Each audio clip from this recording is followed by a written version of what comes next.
Hello, and welcome back to Dr. Freda's Power Session, where we stop performing growth and start living it. I'm Dr. Freda, and this is a space for real conversations about self trust, emotional intelligence, and what it actually takes to lead yourself through life and love. Here, we don't rush healing, we don't sugarcoat truth, and we don't confuse awareness with transformation. Power isn't about having it all together, it's about being honest enough to show up differently with yourself first. Every session is an invitation to pause, reflect, and choose alignment over autopilot. Now, let's get into today's power session.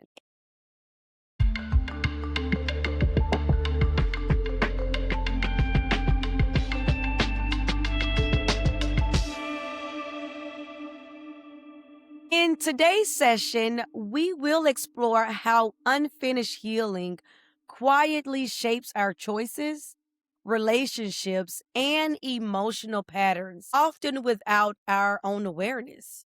And today, I have the distinct pleasure and honor of having Mr. Ken Blackman. Now, Ken helps couples co create a relationship that plays to each of their individual strengths and is designed to grow even richer and more fulfilling over time. Now, he also helps his couples align their actions with their desires and back them up to succeed in the direction they choose. And today, together, we're going to have a conversation that will unpack why people intellectually know better, but emotionally do the same thing, and how avoidance disguises itself as strength and what it actually takes to stop recycling pain to new experiences. So, without further ado, how are you doing, Ken? Well, it's such a pleasure to be here. I've been looking forward to this conversation. Great, great. So, let's just dive right into it because we have so much to unpack and so much to talk about. So, the Indeed. first question I want to ask you, because I know you have a rich history of working with individuals and couples as well. But when you hear the phrase unfinished healing, what does that mean to you in the real life and not a theoretical? Um, Yeah. So this is a great question. So I want to give a real life example. Since I'm a relationship coach, I'll put it in that context. So you probably know, or your audience probably knows about like resolved breakups versus like unresolved breakups, or you could call them messy breakups. yes, toxic. And so, yeah, we deal with this a lot. And so what happens if you don't get to resolution with this person that you've been with for a while? Like once you make the decision, "Oh, I think this is going bad. I'm going to break up with this person." All of a sudden, you give yourself permission to like demonize them, like Mm, turn like you don't see them in the same light that you saw them before, right? So if you have one of those messy breakups, that idea that they are the devil, they are like whatever kind of negative things you want to say that aren't even human anymore, right? All of that gets locked inside of you. Do you know what I'm saying? So mm-hmm. that's where we're talking about something that needs to be healed within you.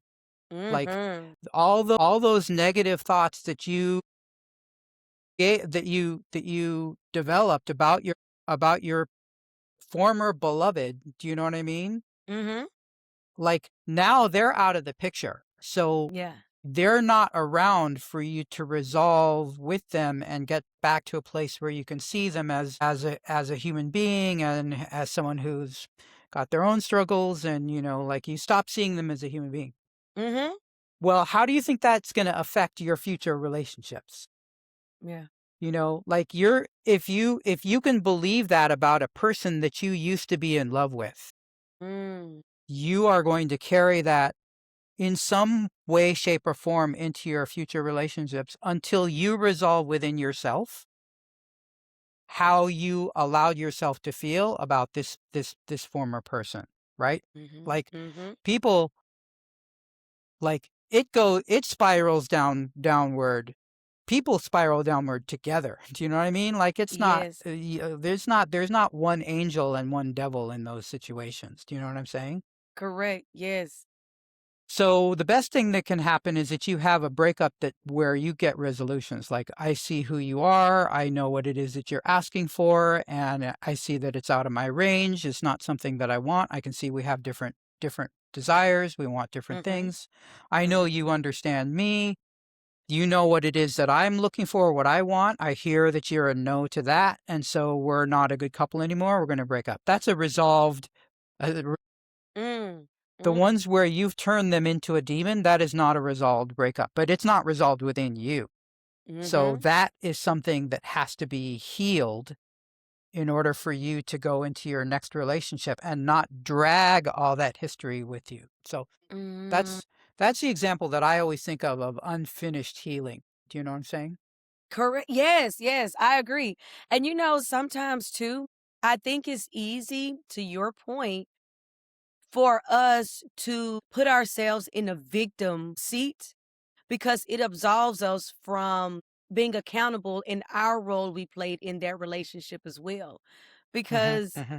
when we first attracting someone, you can only attract what's in you, right? So it's something, to your point, it is some unresolved healing within that person or within ourselves that is, for one, attracting this type of energy or frequency, and why this person has come into their life, because usually in relationships is to mirror what's already within you. And so when we go through these breakups and we decide to not heal, it's because we decide to say it was them and not us, or even sometimes me.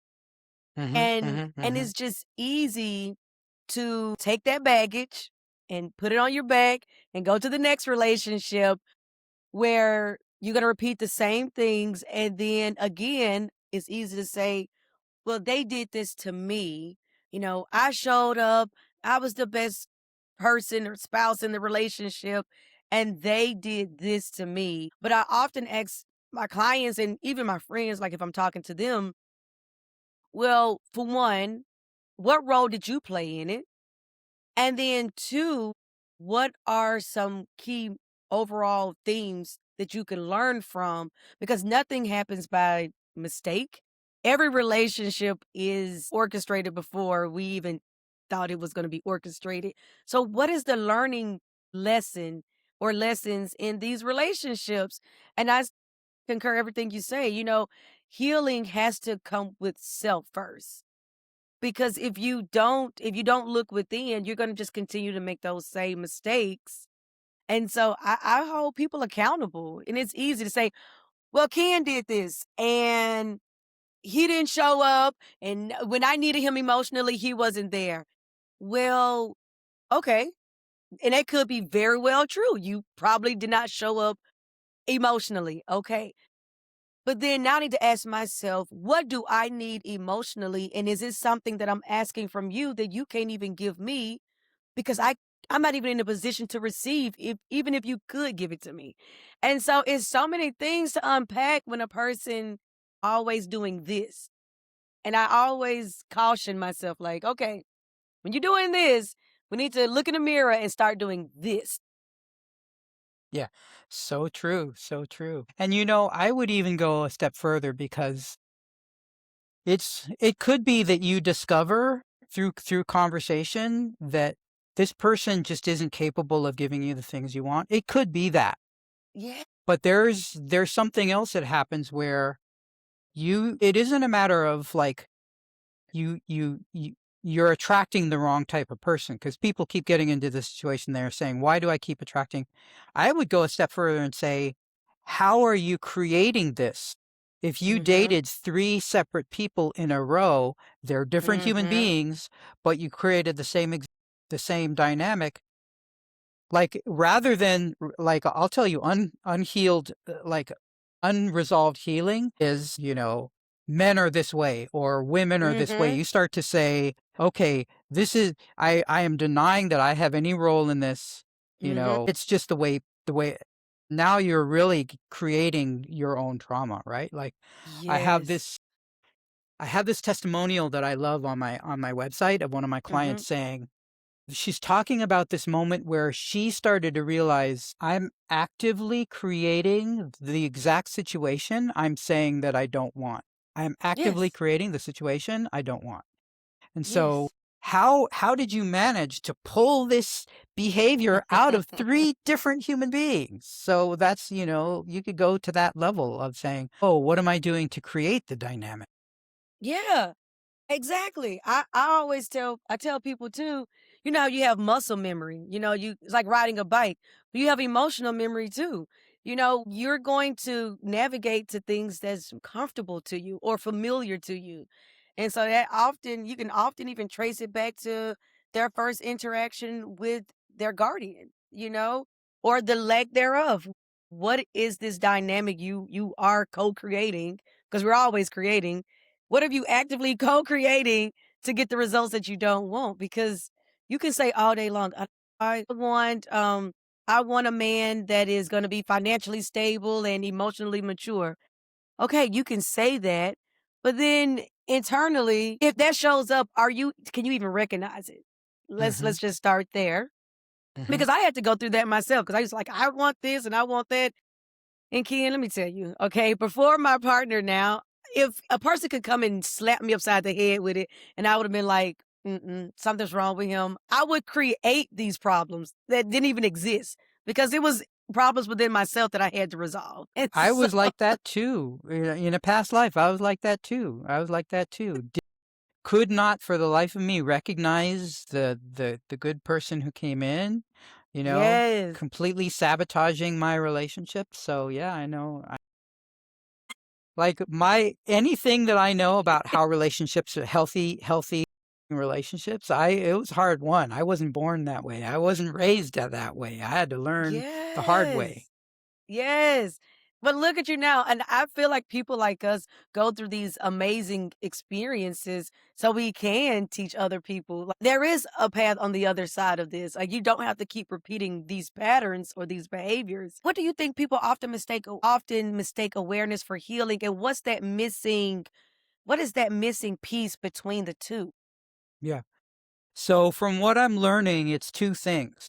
And so I've been listening to a couple of different therapists whose work I admire, and what I'm discovering is it's actually two things. Is one is as long as you give yourself permission to have this nasty story about your past person or your past, you're going to continue to carry it. So you have to unwind the story that got created. And that's true of any trauma. That's true of any Mhm. trauma, right? Like Mhm. even if it's trauma from childhood, Mhm. you developed coping mechanisms that were right and healthy and Mhm. protected you in that situation. And Mhm. then those became habits that you bring into adulthood where you don't have that situation anymore and you like Mhm. it's no longer serving you. So the first major piece is to recognize the stories that got created and unwind those Mhm. stories so that like Mhm. if it's a breakup, the best thing you can do is start to do whatever work is necessary to start to humanize that ex again. That's the first piece. Mhm. The second piece, Mhm. this blows my mind because this therapist is talking about how he's doing all the stuff that he's recently trained in therapy, right? He's got new Mhm. clients, he's Mhm. excited, he finally graduated, he's working with this client for months. He's doing all the things he was taught to do, like getting them to talk about their feelings and, like Mhm. inviting them to and they're not making a whole lot of progress. And Mm. what he notices is that his client talks about his feelings, but doesn't really, it's very remote. It's very detached. There's no Mhm. feeling in it. Mhm. And so what he learned years later is no, you have to feel those feelings, all those feelings Mhm. that you're not giving yourself permission to feel. the way you heal them is to feel them. That's Mhm. like you have to give yourself permission to feel anger, to feel grief, to feel heartbreak, to feel disappointment, to feel sadness, to feel loss. Like feeling the feelings is the process of starting to heal those feelings so that you can get back into present time and not have them in the basement running the show. Yes, I love that. And the same way, I tell people to question. First of all, Ken, I always tell people to you have to go through anything. You can't go around it, like trauma or rejection or fear. You can't go around it. To your point, the man was detached from his feelings, or the person was detached from his feelings, from their feelings. You have to go through it. Is it uncomfortable? Yes. Does it take some time? That is subjective to you. It's each person, but you have to sit with it, go through it. And then I challenge people when you have these feelings or even these beliefs that came from childhood or past relationships to question them. We've never been taught to question. We get this feeling or this thought pop in our heads and we just run with it. And we're like, where does it come from? Half of the stuff, like you said, you wasn't born to have a loving relationship. My parents divorced when I was 2. So I was just like, okay. I probably knew 2 people, maybe 3, growing up who parents were married. Like it's just something that I did not really see besides on TV. And so you have to start to question those beliefs that you have that, like you said, no longer serve you, that is just not in your best interest. And it's allowing you to be on the hook of getting people or attracting people that no longer serve you and entertaining the wrong type of person in relationships. And so, yeah, I agree. Just you start questioning things and you have to feel things. You can't just ignore it. Yeah. I was talking to I don't know, it wasn't in a session. It was just random talking to someone. And she told me, she was like, my grandmother told me to get over one relationship is to get with another person. And I was like, your grandmother said that? And I was like, well, that's generations. That's generations of not the best advice, not to say your grandmother is wrong, but I wouldn't suggest that advice because, again, you're taking yourself off the hook of what are the lessons I needed to learn from this person, this Mhm. relationship about myself. And it's Mhm. just, and sometimes a relationship with another person is not what's needed. Sometimes that relationship is with yourself. Mm. Date yourself Yeah. and take your own self out. Laugh at your own jokes so you can teach the next person who comes into your life, how to treat you. A lot of people don't even know that about themselves, what they like, what they don't like. I know someone who every time she gets into a relationship, she creates herself to match them. And I was just like, well, what do you like? If Mhm. they like football, she likes football. If they like hockey, she likes hockey. And I'm like, I know you don't like sports. I know for a fact you don't like sports. You don't even know what's going on. So it's just, but again, it's uncomfortable. People don't want to do the work. They want the results without doing the work. And so, with that said, from your perspective as a relationship coach, how do repeated lessons usually show up first? In emotions, relationships, or just in life circumstances? Yeah, there's this TV show called The Diplomat. Mm, I don't know if you've heard of it, but it's like some of the best writing that I've seen, some of the best acting that I've seen. I mean, like you don't think the topic is going to be interesting because it's about this yeah. diplomat, it's about this ambassador. But I mean, it's so fascinating to see the dynamics between people. But Mm-hmm. I don't want to give too much away in case your audience, like I don't want to give spoilers or anything. But there's this point Yeah. where this one of the characters realizes that she is totally projecting onto this person everything from her ex. Mm.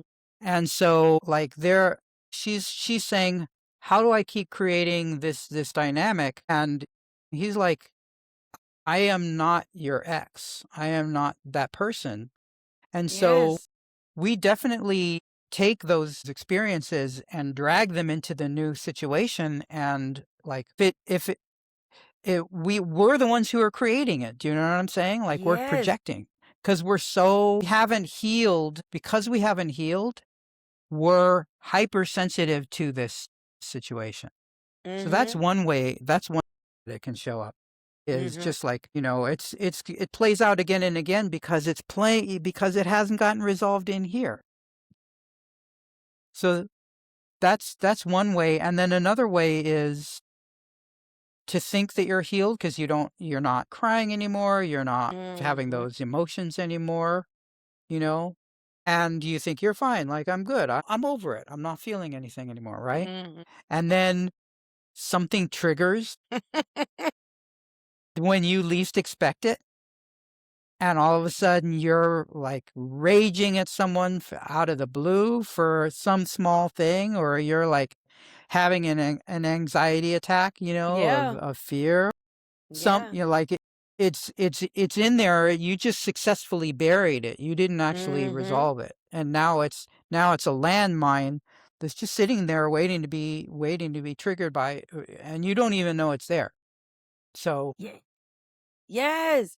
And another thing I see people do is like avoid it, where some people be like, well, I would never deal with the person who does this, or I won't do this, or I won't accept this or accept that. And to the outside, it looks like, man, they got it all together. They're strong. They're not going to take anything. It's not that. It's not that. It's a form of avoidance. avoidance, yes, Yeah, they don't want to have to deal with it because they know it's going to keep showing up subconsciously. If it keeps yeah, showing up, then that means that you're the common variable. You are the reason why it's showing up because you haven't healed from it. So it's not strength, it's you're avoiding it.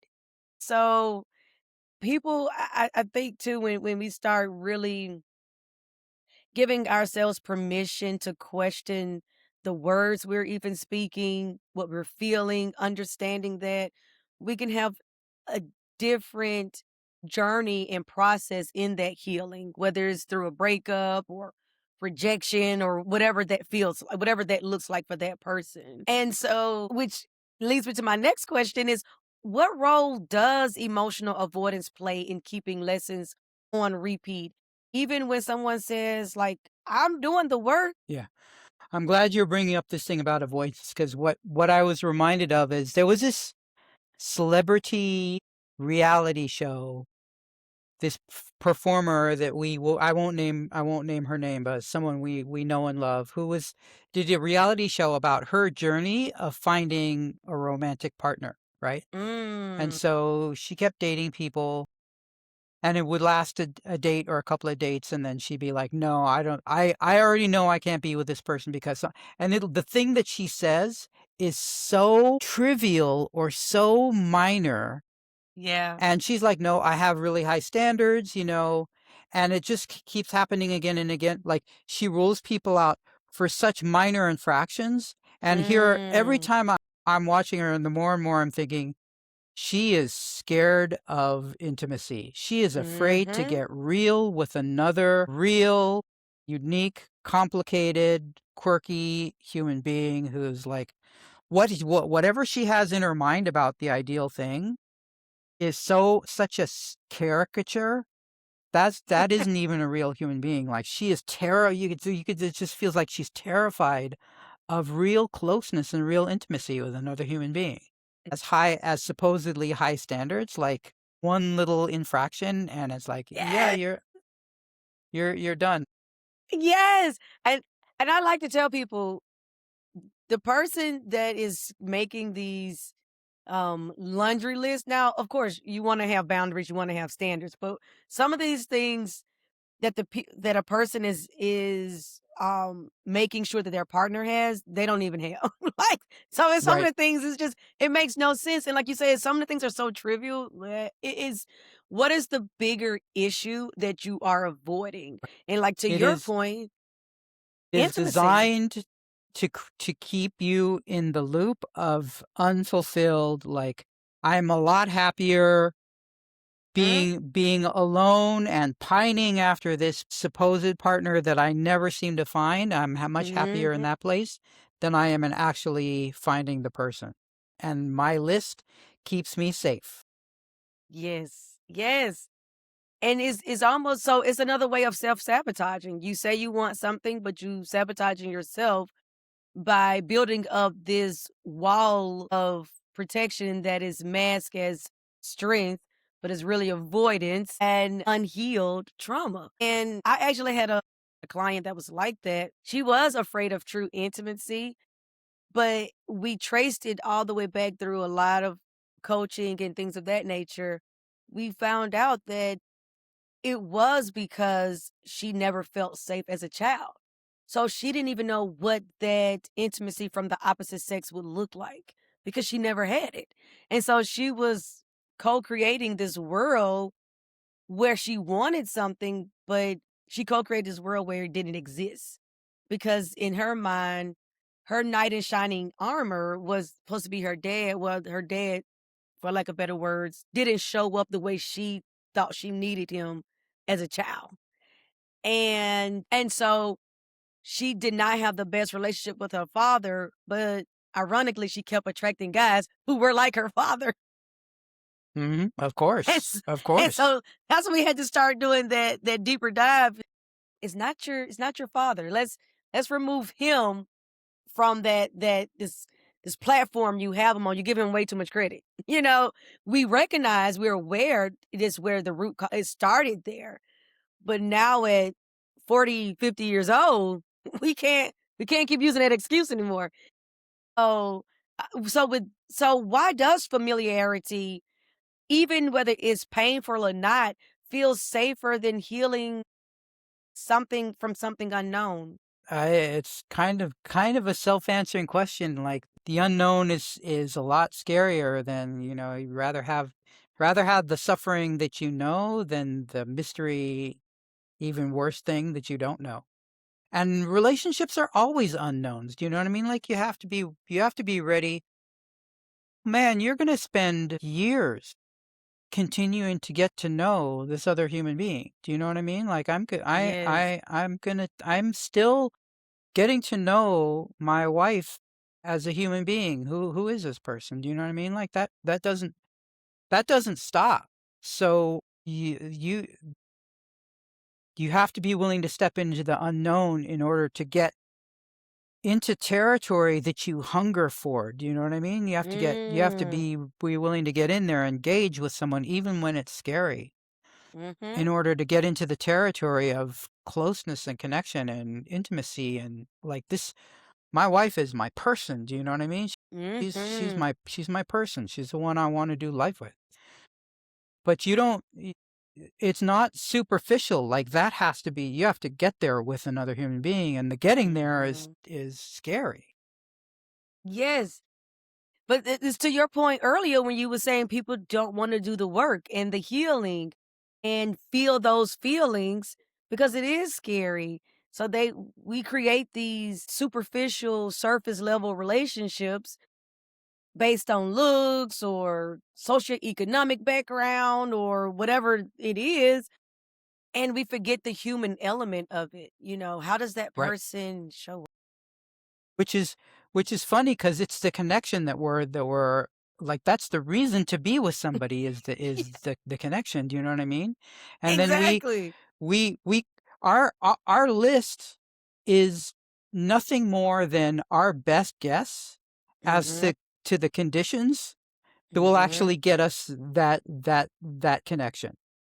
Then we meet Yes. someone, they don't necessarily meet the list, but we feel that thing, do you know? We feel that connection, Yes. and then we compare them to the list, and we make the list more important than the person.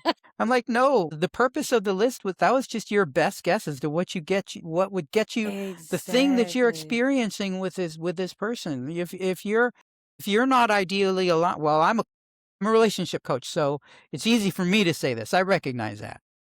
But Yeah. man, like all the stuff where people say we don't align, we have like even if it's major things that they don't agree about, Mhm. That's the stuff we can work through. We can get that to happen. But if you don't Mhm. have that connection, if you don't have that like human to human thing, Mm-mm. I can't create that. I can't help No. you create that if you don't have that with the person you chose. You guys are two strangers living out a life, even if it's the ideal checklist. People, people with the ideal checklist, and they come to me and they say, I don't feel the kinds of things I want to feel for my partner. I'm like, Mm. that is a harder problem to solve than people who don't match their checklists. Because Yeah. because that's actually the thing that makes the relationship thrive and live. Mhm. So I agree. Oh yeah. my gosh. I agree. And you know what, Ken? Let me just say, I am so glad I'm having this conversation with a man who is actually in a healthy, successful relationship. Because usually, and you probably know this too as a relationship coach, is that, women will get together and we try to solve the why behind why a man is doing something, and sometimes men get together and they try to solve the why women, are doing something, or, or the same sex, or whatever, whatever you prefer. And it's just, no, let's have these conversations with the person or the embodiment of what we're trying to achieve, if that makes Yeah. sense. I will be the first to admit men are effed up. Man. We need help. I needed help. We need help. We Like all need help, Ken. Don't worry. yeah. Look, I have my fair share. No, don't look, don't I appreciate that, but we all need help at this point. Yeah, yeah. I hear you. I hear you. Yes. So with that said, how they can tell, how can our listeners tell the difference? Like, am I just being patient? Because I hear people saying, I'm just waiting for that right person to come. Or are they just quietly delaying that healing process? What are your thoughts on Well, that? those land with me as two separate questions. Like Mm. if you're waiting for the partner to show up, Mm-hmm. like are you like I said before, are you getting in there engaging with the people who show up? Like if you Mm. this person shows up, it doesn't matter if you instantly like it doesn't matter if you don't like being around them, then don't be around them. But if Yeah. you're trying to like weigh if there's like things on the checklist that don't match or whatever, but like are you actually engaging human to human, person to person with this person? Because even Mm-hmm. if it doesn't work out, you are practicing the skill of being in a relationship with somebody if you're doing that. You Mm-hmm. know what I mean? Like Mm-hmm. dating skills and relationship skills are two very different things. Mm-hmm. So I see people who have mastered the dating scene and they're Yes. still alone and lonely because they don't have relationship skills. So Mm. so if you're at least engaging with the people who are showing up and actually like being person to person, human to human, even if you decide that it doesn't work out, then you're practicing the skills that you're going to use when you actually meet your person. So that's the that's that. Now, as far as whether you're being patient with yourself and Mm-hmm. like versus delaying your own healing, that's that's an interesting question in itself because like are you like my wife and I now mind you this is the work we do so we're into it, you know what I mean, like when all this growth stuff that is like work to people, we're actually into it. So it's kind of but I'll tell you, like, when I have a realization about myself, about a way that I've been behaving that's not working in the relationship or a way that I've been behaving with my clients, and I wake up to it and it's like, "Oh, I just discovered something. Now I'm a different human being." Do you know? Like that Mm-hmm. process of evolution doesn't stop. Mm-hmm. Mm-hmm. So, are you just sitting around or are you actually engaging with life and learning more about yourself and uncovering those layers and seeing, like, discovering your patterns and taking effort to change those things? Like it's Yes. that's the difference. Yeah, self-awareness is so key. And I think that externally we have so many intrusive things that's taking our attention away from the awareness of self, because again is about being comfortable. and numbing ourselves out from what actually needs to be healed. And so, some people are ex chat GPT about their emotional intelligence and think that they're healed, or, go to therapy a couple of times and think that, they're great and that's okay. They did the work. And life is this is a ongoing process until you take your last breath as a human. So, and to your point, is we're always evolving. With you saying when you met your wife, that's your person, and you every day you get to know her because she's evolving. You're Mhm. evolving as a person, and so I always tell my partner if we have to always make my effort of evolving with each other together because life gets in the way and you're going this way and they're going that way and everything like that. But we always have to come back to self and with each other to know what is our goals, what are we trying to achieve, and to your point, how am I not showing up for you in this season of your life, and vice versa. But people don't have those conversations either. But to your point, we're doing this work because I'm the type of person. I'm asking first date. Okay, this is. I'm gonna ask you this. So feelings. How do you feel about this? When you have this type of behavior? How do you respond? So, Mhm. Yeah. but Not but everybody not everybody, like, loves the process the way we do, but, no. it's if even if you think of it as a necessary evil, just, go with it, Yes, yes, I And agree. and you hit on something, this piece around evolving as human beings, like, let's hope that you are a different human being 10 years from now, 5 years from now than who like, that's how it's supposed to be. Mm, You're supposed to be yes. growing and maturing as a human being, and yeah, like, let's hope your partner is a different human being 10 years from now, and let's hope that you guys are still like, you're gonna have to craft there's nothing wrong with you, there's nothing wrong with your partner, but you have to craft a relationship for the new human beings that you are. Yes. And because people forget that. People forget that you can go and refine like what are your goals and what you the wants and the needs as you all evolve because life always change. We don't have to be stuck in this box this one way and then get angry when that person doesn't show up. Like maybe that person has evolved into something else as well as you. So you have to give each other and yourself grace as well Yeah. with that respect. Yeah.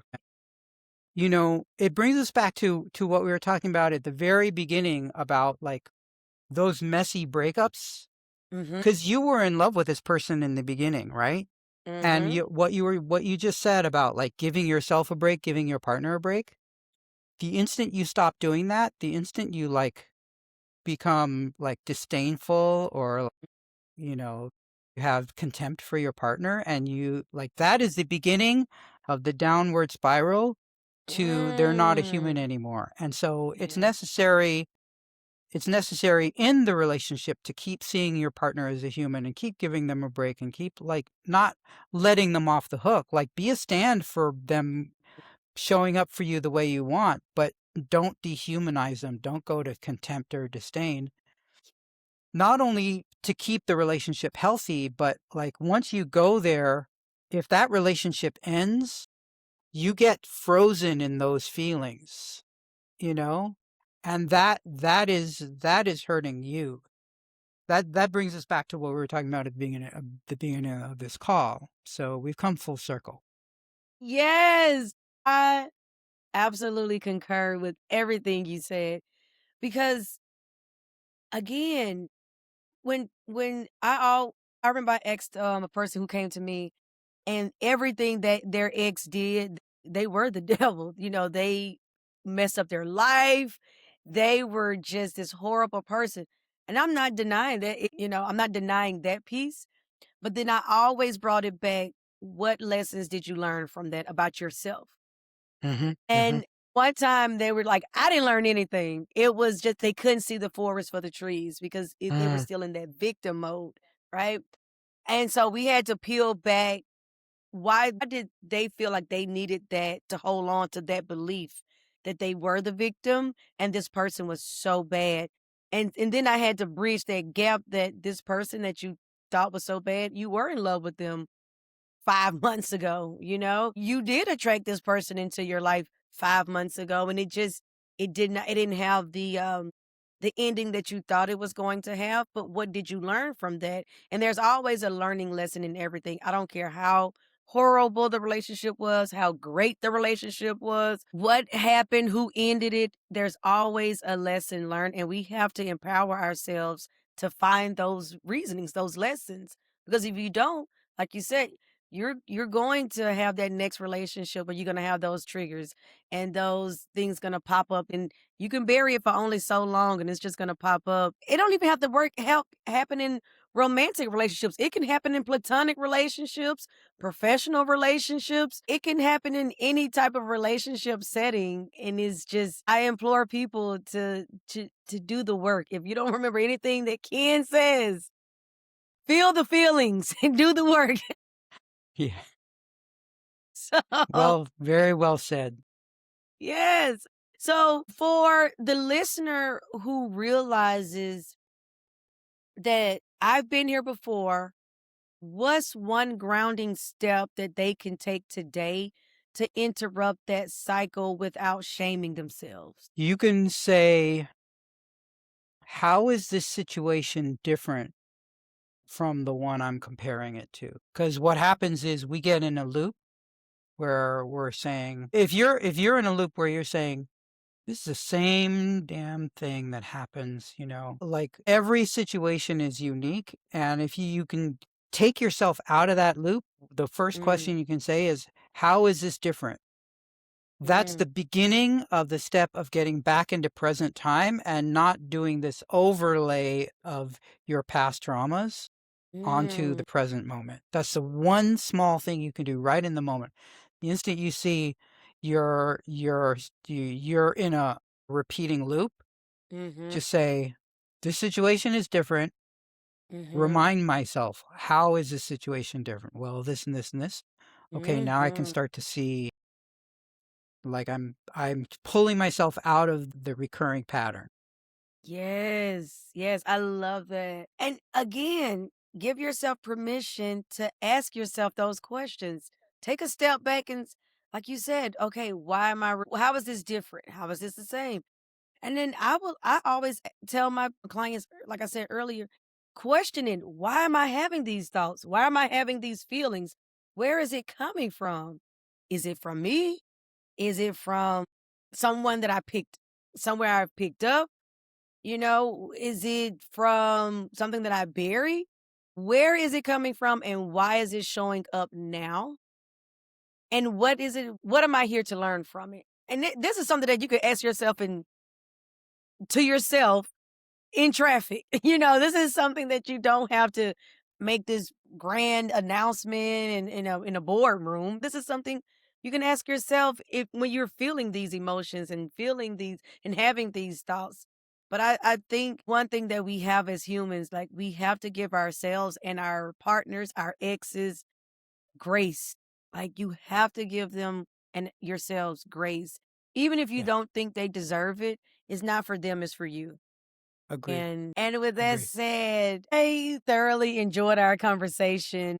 Uh, Me Ken, too. I know you work with couples, but I want you to give people your information. I'm going to have it in the show notes, but how can people work with you? Do you work with individuals or do you just work with couples? And how can we work with you? Because you have a Yeah, wealth I of knowledge. I mostly work with couples, but if you're not in a relationship, reach out because I might be able to refer you to someone who I know that I think would be a good match for you. We coaches support each other. We got a network. So reach out either way. You can reach me at kenblackman.com. Well, this was amazing, Ken. Thank you so much for taking Thank the you. time out of your busy schedule. I know you're seeing clients all the time, so I really appreciate you to just give us some of your wisdom and experiences to our listeners today. I'm Dr. Frida, and I will see you all next week.